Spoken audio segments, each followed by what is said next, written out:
नमस्कार दोस्तों, स्वागत है आप सभी का द सिलेक्शन पावर के ऑनलाइन लर्निंग प्लेटफॉर्म पे। दोस्तों आज हम बात करने जा रहे हैं क्लास 10th का सामाजिक विज्ञान का मॉडल पेपर। क्लास 10th का सामाजिक विज्ञान का मॉडल पेपर प्रतिदर्श जो है ये हमारा प्रश्न पत्र क्लास 10th का है और सेशन 2021-22 का है। ठीक है, तो आइए बात करते हैं अपने मॉडल पेपर पर। ये हमारा पूर्णांक 70 नंबर का, जैसा कि आप जानते हैं 30 नंबर का आपका प्रैक्टिकल होता है। देखिए खंड का से स्टार्ट करते हैं यार, इसको पढ़ने की कोई ज़रूरत है नहीं।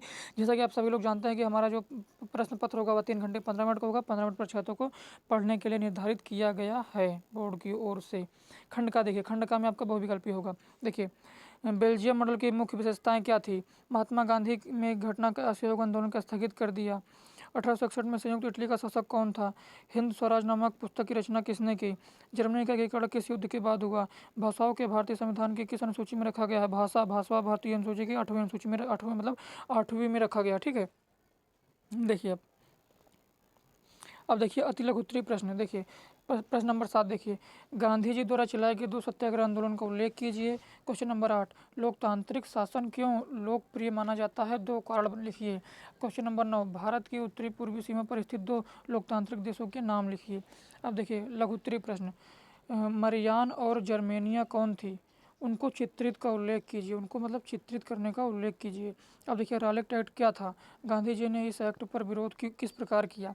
अब देखिए ये अथवा में था आपका, ये किस में था, ये आपका अथवा में था।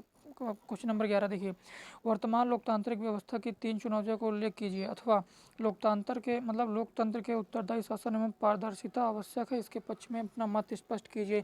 मतलब जैसा कि मैंने आपको हर वीडियो में बताया हूँ, जो आपका अथवा होता है, अथवा मतलब जानते हैं कि चाहे तो आप पहला वाला कीजिए, चाहे तो आप दूसरा वाला। मतलब जैसे 11 का जैसे वर्तमान लोकतांत्रिक वाला है, चाहे तो आप इसको क्लिक कर दीजिए, मतलब 3 चुनौतियों को उल्लेख कर दीजिए। नहीं तो आप लोकतंत्र में उत्तरदायी शासन का पारदर्शिता मतलब पारदर्शिता आवश्यक है, इसके पक्ष में अपना मत स्पष्ट कीजिए, चाहे तो आप इसको लिख दीजिए। अब देखिए दीर्घ उत्तरीय प्रश्न। अब क्या है दीर्घ उत्तरीय प्रश्न, ये हमारा खंड का था। अब देखिए दीर्घ उत्तरीय प्रश्न देखिए, अंतर्राष्ट्रीय आर्थिक विनिमयों के 3 सतह पे मतलब गतियों और प्रवाह का उल्लेख कीजिए। अपने उत्तर पुष्टि हेतु उपयुक्त उदाहरण भी दे दीजिए। मतलब आपको लिखना भी है और उपयुक्त उदाहरण भी देना है। चाहे तो आप इसको, अगर आपको ये नहीं आता तो आप इसको कर दीजिए। प्रथम विश्व युद्ध के बाद आई आर्थिक महामंदी का क्या कारण था, किन्हीं 2 प्रभावों का उल्लेख कीजिए। अब देखिए क्वेश्चन नंबर 13, सत्ता की साझेदारी का क्या अर्थ है, यह क्यों आवश्यक है, किन्हीं 2 कारणों को उल्लेख कीजिए। नहीं तो आप इसको कर दीजिए। संघवाद का क्या अर्थ है, संघीय प्रणाली के किन्हीं 3 विशेषताओं का उल्लेख कीजिए।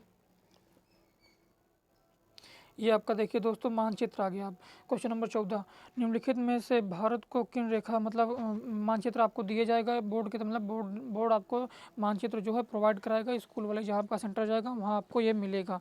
देखिए वह स्थान जहाँ जलिया बाग हत्याकांड हुआ अमृतसर, वह स्थान जहाँ गांधी जी के नमक का, ठीक है, डांडी, वह स्थान जहाँ नील की खेती करने और किसानों को आंदोलन किया, वह स्थान जहां सूती मिल श्रमिक सत्याग्रह किया, वह स्थान जहां दिसंबर 1920 में राष्ट्रीय कांग्रेस का अधिवेशन हुआ, आपको बताना है। ठीक है, अब देखिए जो हमारे दृष्टिबाधित मतलब जो हमारे यूपी बोर्ड के प्रिय विद्यार्थी, जो मतलब हमारे दृष्टिबाधित छात्र होंगे, उनके लिए मॉडल पेपर कैसे है देखिए, निम्नलिखित प्रश्नों के उत्तर अपनी उत्तर पुस्तिका में लिख दीजिए, मानचित्र का उपयोग ना कीजिए। मतलब जो छात्र थोड़ा मतलब दृष्टिबाधित हैं, अंधे हैं, मतलब जो एक आँख से हैं, जो मतलब अंधे हैं, जो मतलब जिसके आँख में कुछ भी प्रॉब्लम है, तो क्या करें कि मानचित्र का प्रयोग ना करें। ठीक है, मतलब मानचित्र ना भरें, उसका आंसर लिख दीजिए। जैसे जलियांवाला बाग हत्याकांड किस प्रकार हुआ, मतलब किस स्थान पर हुआ, तो यही जो प्रश्न है इसी का आपको आंसर उत्तर डाल कर लिख देना है, बस और कुछ नहीं करना है।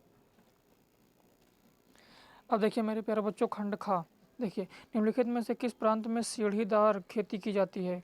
निम्नलिखित में कौन सी रबी फसल है। झारखंड में स्थित कोडराम निम्नलिखित में से खनिज का अग्रणी उत्पादक माना जाता है। निम्नलिखित में किस राज्य में काली मृदा का मुख्य रूप पाई जाती है। मानव किस सूचकांक HDI के भारत का स्थान क्या है। अब देखिए भारत की आय दृष्टि कैसे राष्ट्र कैसा है। अब देखिए अति लघु उत्तरीय प्रश्न, जैव और अजैव संसाधन का कोई 2 अंतर लिखिए। सकल घरेलू उत्पाद क्या है। प्रछत बेरोजगारी का अन्य नाम लिखिए। मतलब 21, 22, 23 है। अब देखिए लघु उत्तरीय प्रश्न क्वेश्चन नंबर 24,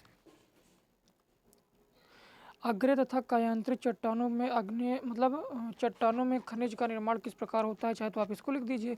नहीं तो निम्नलिखित में से किसी एक पे फसल का नाम लिखिए कि उसको उगाने के लिए अनुकूल भौतिक परिस्थितियों का विवरण लिखिए।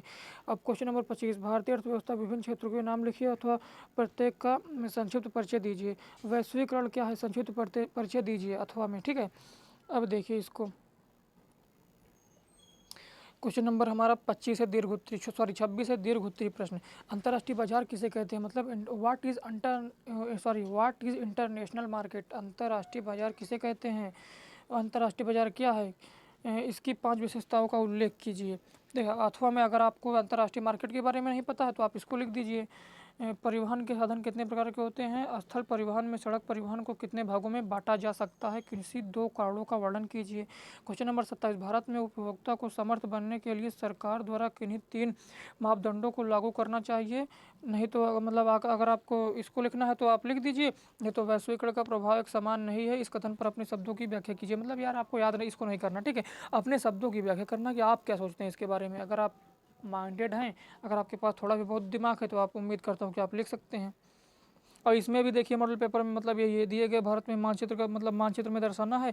जो छात्र हमारे यूपी बोर्ड के प्रिय बच्चे जो दृष्टिबाधित हैं बेचारे, वो क्या करें कि इसका मतलब आंसर लिख दे, बस आपको मार्क्स तुरंत मिल जाएगा। लेकिन जो हमारे बच्चे अच्छे हैं, मतलब जो जिसकी आंखों में कोई दिक्कत नहीं है, उनको दर्शाना पड़ेगा तभी नंबर मिलेगा। और हाँ ये बात कि सर क्या मुझे जानते हैं क्या कि मैं दृष्टिबाधित हूँ नहीं हूँ, मैं लिख दे रहा हूँ, मतलब आंसर मैं लिख दे रहा हूँ, मुझे कोई तो जानता थोड़ी नहीं। लेकिन देखिए बच्चों, बोर्ड के पास पूरा आपका रिकॉर्ड है, बोर्ड के पास क्या है, पूरा आपका रिकॉर्ड है, वो जानते हैं कौन बच्चे कैसे हैं, ठीक है। तो उम्मीद करता हूँ कि यह लेक्चर आपको समझ में आया होगा और पूरी तरह संतुष्ट हो गए होंगे। बहुत बहुत धन्यवाद।